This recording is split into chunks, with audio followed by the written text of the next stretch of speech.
Nolo Probate Process App. The pros, the cons. The Nolo Probate Process app is designed to guide users through the often confusing world of probate, but most people get this wrong by thinking probate is always complicated or expensive. The surprising truth is that with the right guidance, many aspects of probate can be managed efficiently, and this app provides step-by-step instructions to help.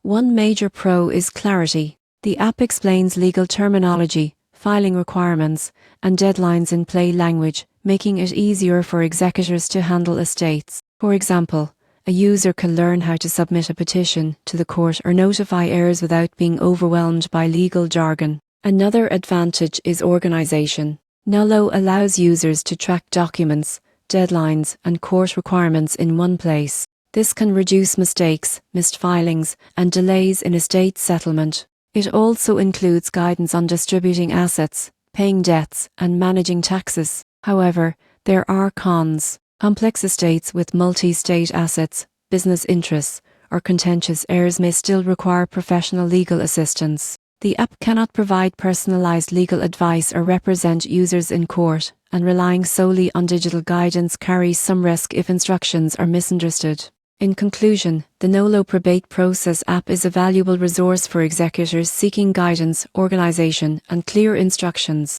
While it may not replace an attorney for complicated estates, it provides accessibility, confidence, and support to navigate the probate process efficiently.